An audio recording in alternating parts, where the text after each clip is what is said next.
အားလုံးပဲမင်္ဂလာပါဒီနေ့မှာတော့ကျွန်တော်တင်ငယ်ချင်းတွေနဲ့အတူတူရတနာပေါင်းတရေဆန်ဝင်ရင်းနဲ့မှာမွေးနေ့သွားလောက်မှာပဲဖြစ်ပါတယ်မွေးနေ့အမှတ်တရအနေနဲ့ဘလော်လေးရိုက်ခဲ့တာပဲဖြစ်ပါတယ်တငယ်ချင်းတွေနဲ့အတူတူဘလို့အမှတ်တရကောင်းလေးဖန်တီးဖြစ်လဲဆိုတာကျွန်တော်ဗီဒီယိုလေးကိုအဆုံးထိကြည့်ပေးကြပါအောင်ခင်ဗျာအခုကျွန်တော်တို့တငယ်ချင်းတွေရတနာပေါင်းတရေဆန်ဝင်ရင်းကိုစားထွက်နေပါပြီဖြစ်ပါတယ်ကျွန်တော်နဲ့အတူတူတရေဆန်ဝင်ရင်းလိုက်ခဲ့ပေးကြပါအောင်ခင်ဗျာကျွန်တော်တို့မန်လေးတောင်ယူမြင်နေရပေါ့နော်မြင်နေရတယ်ပုံလေးရိုက်ခဲ့ပါတယ်ပြီးတော့မန်လေးကျုံယူလဲကျွန်တော်တို့ဖြတ်လာရပြီပေါ့နော်ကြောက်တော်ကြီးဖျားပွဲလည်းရှိရပေါ့နော်ကျွန်တော်တငယ်ချင်းတွေနဲ့အတူတူကြောက်တော်ကြီးဖျားပွဲကိုသွားတဲ့ blog လေးကိုလည်းကျွန်တော်တင်ပေးပါမယ်ကျွန်တော်တို့ဒီနေရာနဲ့ပေါ့နော်ဒီရန်နာပေါင်းတရေဆန်ဝင်ရဝေးရအတွက်ကြောင့်မလို့ပေါ့နော် grab taxi ငှားလိုက်တဲ့အခါမှာတစ်ကြောင်2200ပေးခဲ့ရပါတယ်ဒီကျွန်တော်တို့အခုရောက်ကြနေပေါ့နော်တရေဆန်ရုံရဲ့အရှင်မရှိရဲ့ဒီအရှင်မောင်းဆိုင်မှာအရှင်မောင်းနဲ့တမော်တီတောင်းနေကျွန်တော်တို့ပဲစားခဲ့ပါတယ်အခုဆိုရင်တော့ကျွန်တော်တို့မှာထားတဲ့ရှမ်မောင်းနဲ့တမော်တီတောင်းလေးရပါပြီတရေဆန်ဝင်ရောတငယ်ချင်းတွေနဲ့အတူတူသွားရတဲ့ feeling ဘယ် feeling နဲ့မှမတူပေါ့နော်လုံးဝပြောစရာကောင်းပါတယ်ကျွန်တော်တို့ရအခုဝင်ဖို့အတွက်လက်မှတ်ဖြတ်နေကြပေါ့နော်လက်မှတ်တစ်ဆောင်လူကြီးဆိုရင်2500ကလေးဆိုရင်တော့1500ပဲရှိပါတယ်တရေဆန်ဝင်ရဆိုရင်ပေါ့နော်တငယ်ချင်းတွေမိသားစုတွေနဲ့ဒိတ်လောက်ကောင်းတဲ့နေရာလေးတစ်ခုပဲဖြစ်ပါတယ်စားစားဝင်ချင်းမှာပေါ့နော်ကျွန်တော်တို့ရဲ့လက်မှတ်လေးပြပြီးတော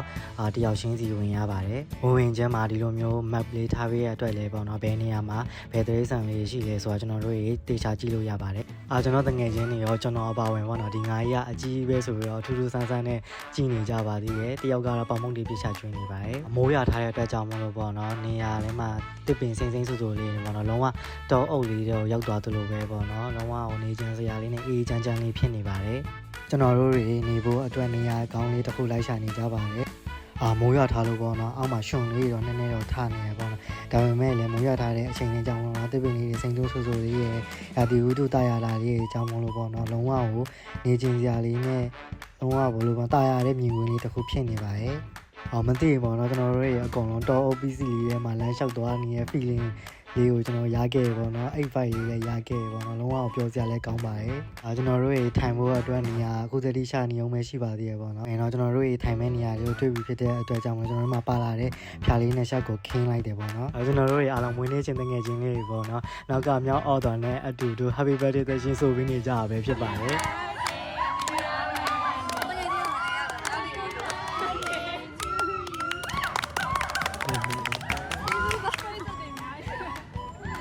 ်လုံးဝပေါ့နော်အမှတ်တရဖြစ်တယ်ပေါ့နော်ရှင်တငယ်ချင်းလေးရာကျွန်တော်တို့ပေါ့နော်မုတ်တရအများကြီးပဲမှာကြွေးထားပီဇာတွေရောကြက်ကြော်တွေရောမာလာရှန်ကောတွေရေ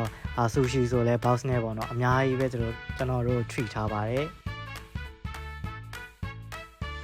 ကျွန်တော်တို့တွေအားလုံးတူညီတဲ့အချက်ကပေါ့နော်ဘာပဲစားဘာပဲလုပ်ဗီဒီယိုရိုက်တဲ့ဓာတ်ပုံတွေရိုက်တဲ့အချိန်လေးတစ်ခုရှိပါတယ်အခုဆိုရင်တော့ကျွန်တော်တို့ပီဇာလေးကိုအရင်ဆုံးစားမှာပဲဖြစ်ပါတယ်အဲ့ပီဇာလေးမှာဆိုရင်တူနာရဲ့ကြက်သားရဲ့ပါတာပဲဖြစ်ပါတယ်အားလုံးပဲစားကြပါအောင်ခင်ဗျာကျွန်တော်တို့ကတော့မစားခင်ပေါ့ထုံးစံတိုင်းပေါ့နော်ဗီဒီယိုရိုက်တဲ့ဓာတ်ပုံရိုက်ကြပါတယ်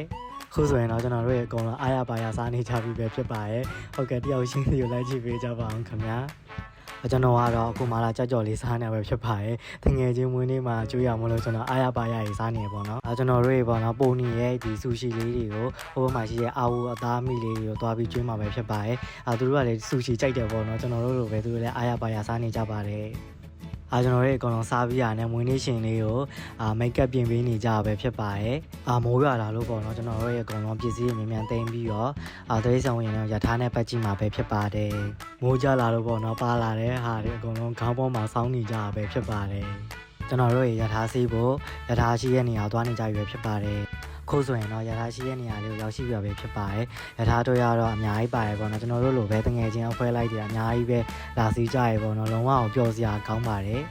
မိုးရွာနေတဲ့အတွက်ကြောင့်တော့ကျွန်တော်တို့ဒီတိုင်းလမ်းလျှောက်ပတ်မကြည့်ဘဲနဲ့ရထားနဲ့ပဲသွားလိုက်ရပါတယ်ဒါပေမဲ့လည်းရထားနဲ့လည်းပျော်စရာကောင်းတယ်ပေါ့နော်ရထားစီးရဖြစ်တဲ့အတွက်ကြောင့်တော့ပေါ့နော်တရိတ်ဆိုင်လေးအကုန်လုံးအပေါ်ကနေပဲဒီတိုင်းလေးပဲကြည့်ခဲ့ရပါတယ်အဲ့ဒါတစ်ချက်တော့မကောင်းဘူးပေါ့နော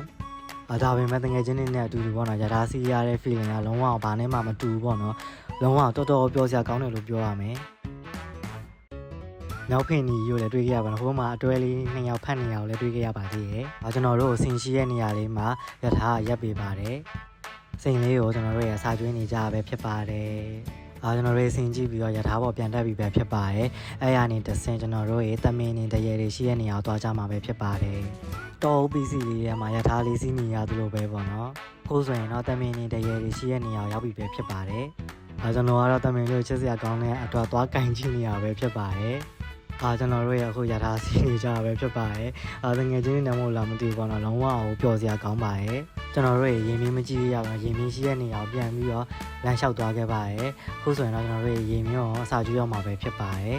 ရေမင်းရောက်တော့ရေထဲမှာအေးဆေးအနားယူနေရပဲဖြစ်ပါတယ်ဟုတ်ကဲ့ကျွန်တော်တို့ရတော့သူကအစာကျွေးရောက်မှာပေါ့နော်အစာကျွေးဖို့အတွက်သူ့ရဲ့နာမည်ကိုအော်ပြီးခေါ်နေကြပါတယ်ဒီရေမင်းကြီးရဲ့နာမည်ကတော့ရဲလေးပဲဖြစ်ပါတယ်သူ့ရဲ့အသက်ကတော့12နှစ်ရှိပါပြီ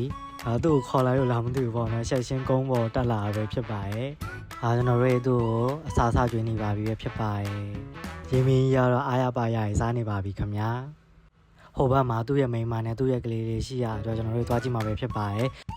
ရေမင်းလေးရဲ့အမေက39နှစ်ဖြစ်ပြီးရေမင်းလေးရဲ့အဖေကတော့12နှစ်ပဲရှိပါသေးတယ်ခင်ဗျာဟုတ်ကဲ့သူတို့တွေကတော့မမနဲ့မောင်လေးပေါ့နော်ရေမင်းသားအမိလေးစီရောက်ပါပြီရေမင်းပေါက်စားလေးပေါ့နော်လုံးဝချစ်စရာလေးပေါ့နော်ပီစီခွေးလေးလုံးဝဘလို့ချစ်စရာကောင်းမှန်းမသိဘူးပေါ့နော်လုံးဝတော်တော်ချစ်စရာကောင်းပါရဲ့ရေမင်းမေကြီးရောစာကျွေးနေကြပဲဖြစ်ပါတယ်ရေမင်းမေကြီးကတော့ကျွေးသမျှစားရဲ့အကုန်လုံးပလောင်နဲ့ပေါ့နော်အားရပါရစားနေပါတယ်ကျွန်တော်ရဲ့ blog လေးကတော့ဒီလောက်ပါပဲခင်ဗျာတကယ်ချင်းနဲ့အတူတူတရေဆန်ဝင်ရမှာအမှတ်တရကောင်းလေးဖန်တီးခဲ့လာရတဲ့အတွက်အရန်အောင်ပျော်ရွှင်မိပါတယ်ခင်ဗျာဝင်နေရှင်တကယ်ချင်းလေးလည်းတက်ရှိချမ်းပါပါစေစိတ်ချမ်းသာကိုချမ်းပါပါစေအားလုံးပဲဘိုင်ဘိုင်ကျွန်တော်ဗီဒီယိုလေးကိုဆုံးဖြတ်ကြည့်ပေးကြတဲ့အတွက်အားလုံးကျေးဇူးများတင်ပါတယ်